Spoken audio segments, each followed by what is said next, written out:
Hello everyone! Wouldn't it be great if there was a universal set of riffs and licks that you could apply to thousands of songs? In this video I'm going to show you 5 such riffs and licks that you could apply to other people's songs, plus your own composing and improvising. My philosophy is don't just learn a lick, learn from a lick. So by the end of this video you'll be able to understand this stuff and how you can easily apply it. What do all of these songs have in common? All Right Now by Free, and then Hammer to Fall by Queen,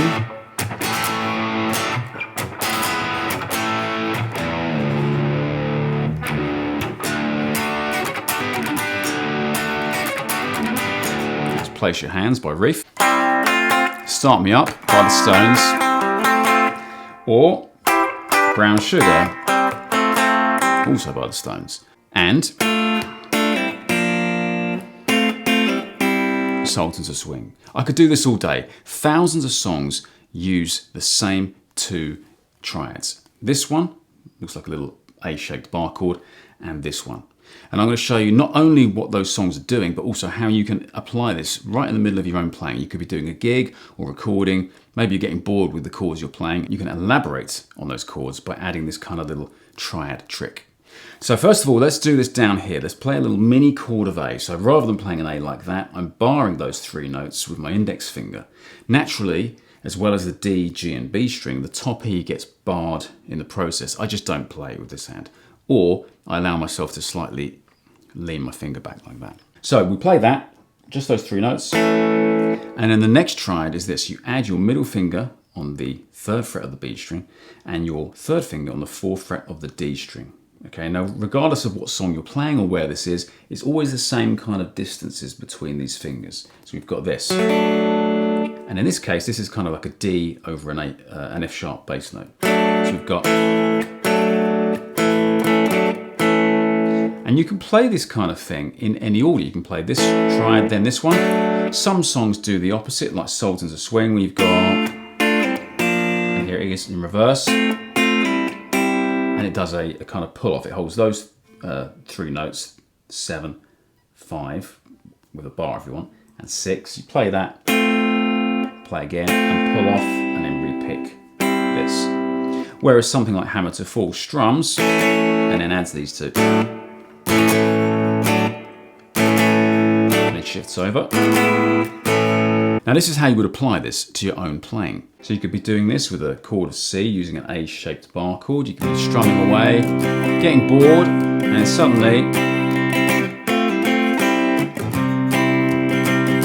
Or...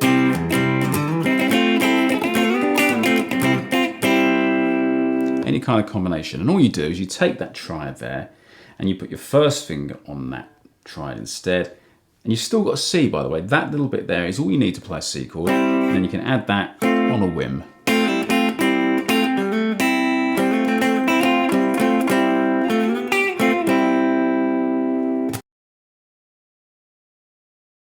This next idea is very much a kind of Chuck Berry style lick, although everyone uses it. I don't even know if Chuck Berry was the first person to do it, maybe he was, but I tend to attribute it to him because he did it so famously in the song Johnny Be Good, where he went like this.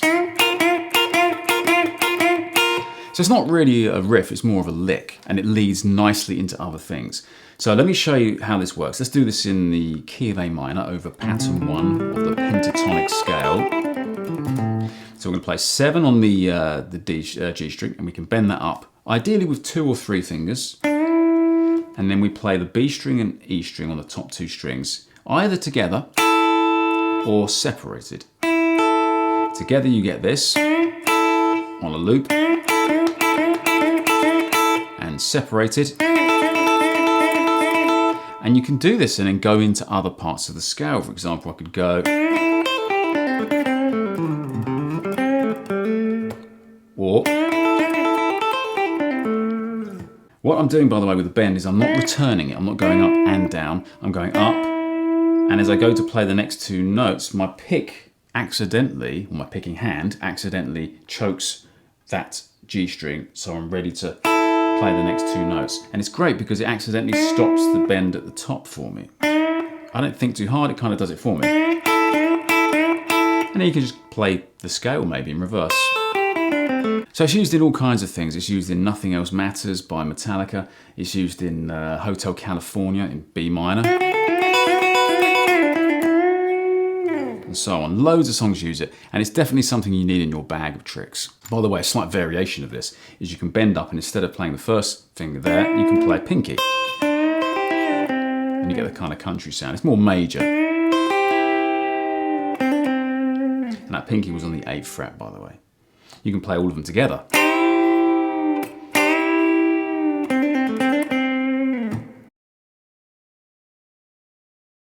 This next idea is the Jimi Hendrix lick. He used to use this all the time. So we're going to take pattern 2 of the A minor pentatonic scale, which is this one. And we're going to do these Hendrixy double stops, as they're called, which is where you play 2 notes at once. Technically, it's not a chord, it's just 2 notes. So we're going to play the 8th fret on the top 2 strings, and we're going to hammer the 10th fret on the B string only. So I'm going to hammer the B string and then come back to those 2 notes. So I can do a hammer and a pull. All the time I'm doing this, that E string is constantly ringing out. I can do the same on the 7 and 8 of the G and B strings, like this, and hammer the 9th fret only on the G. I can hammer and pull, or hammer and then pick. So I've got this kind of thing.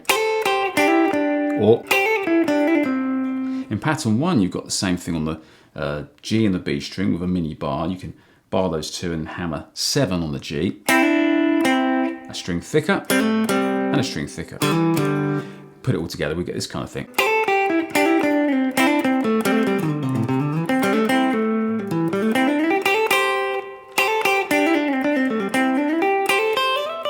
Slight variations of this. You can actually take the 2 notes and play all the notes separately, like this. 8 on the B, hammer the 10, and then hit the thin string and just loop it. Same on this one, 7 on the G to 9 with a hammer, and then play the B string, 8 frets. So you get... For speed, my right hand is going outside the strings and coming back in. So down, hammer, up, down, hammer, up. You don't have to do it that way, but it's very efficient.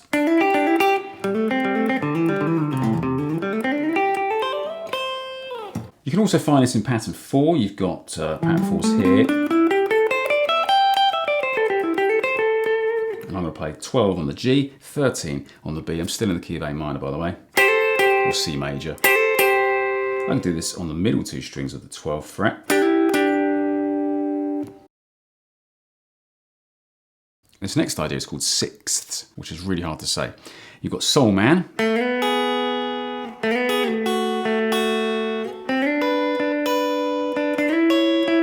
Or Bon Jovi. It's called Dead or Alive. You've got the old blues cliche. And there's another one we'll come back to later.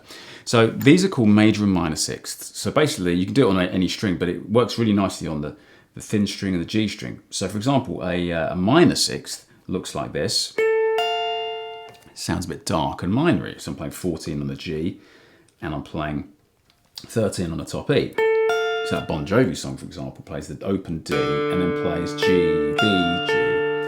Keeping that middle finger on the G string, it moves to the 12th fret, and the major sixth we're going to play now is also on the 12th fret. So minor looks like that, major looks like that. And it just shifts down the next. You've got minor, major, major, minor, major, minor, and a slide to finish. Whereas Soul Man is all major sixths, which involves a key change.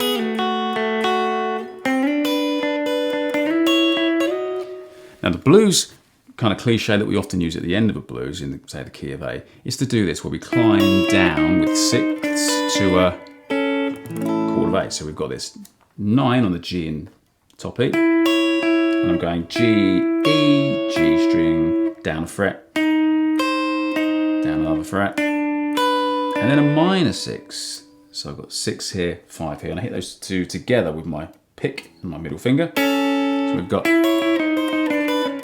You can do this in any blues.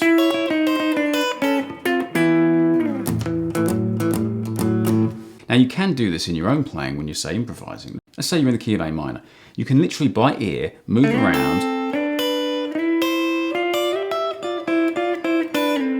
like this.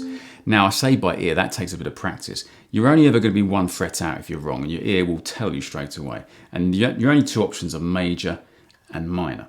If you know the scale patterns really well, you can see these shapes quite easily as you move up the neck through those patterns. You can do this on other strings as well. So, for example, on the next two strings, the D and the B, you've got the major sixth and the minor sixth. On the next two strings, it's a bit different. You've got major looks like that, and minor therefore looks like that.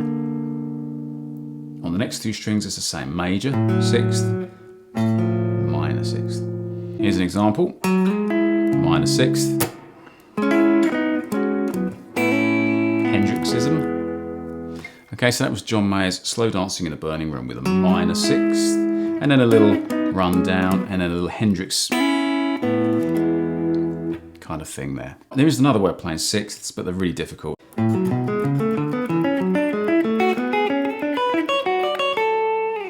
But for now, I find it much more easily applied by just moving kind of horizontally, and it's a great way of getting you from one pattern to the next.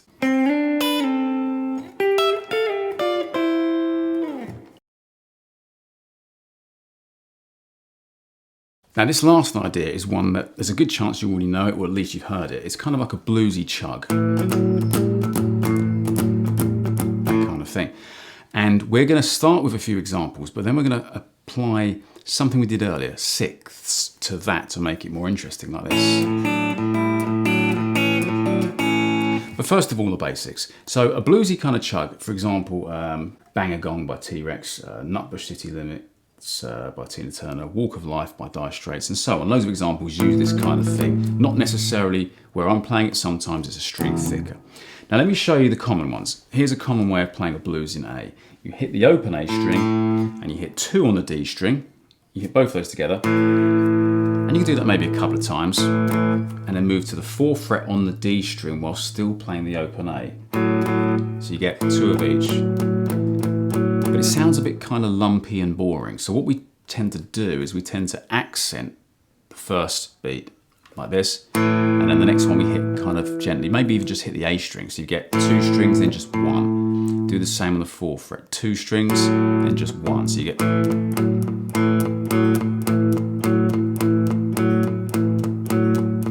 and all the time I'm doing it, I'm resting my hand here. I'm actually palm muting because it sounds kind of more interesting.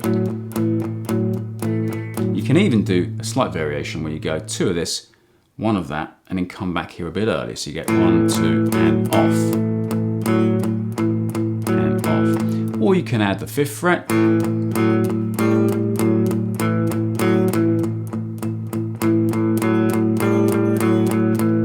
or you can play a slight swing fill. You can go a string thicker if you're in the key of E, or on a chord of E. You can go to the middle 2 strings over a D chord. You can even do it over bar chords. Let's say I'm playing a B chord here. I've got this power chord and stretched to from 7 and 9 to 7 and 11, or 7 and 12 if I'm really ambitious.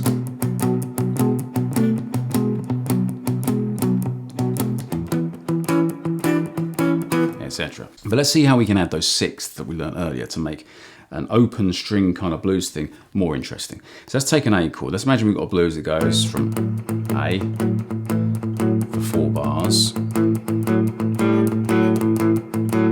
to D. This is a 12-bar blues, by the way. That was 2 bars of D. Back to A for 2 bars. E, D, A, optional turn around on the E, and start again.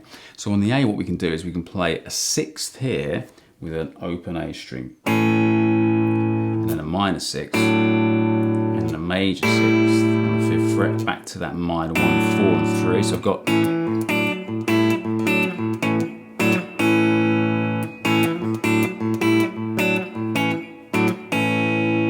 D, just move everything thinner. So I've got 2 and 2, 4 and 3, 5 and 5. A string thicker. On the E, it's difficult. You've got major, big stretchy minor, major, minor. We've only got one bar of that, so we could just go and D. You know what? Forget the D. I just do 2 bars of E, and it makes it a bit easier. So you've got, and then back to the A.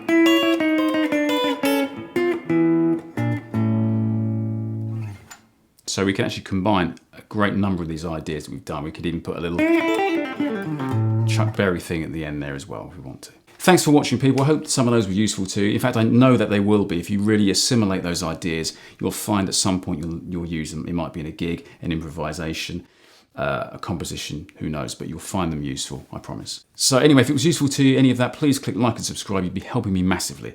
Thank you very much, and I shall see you next time.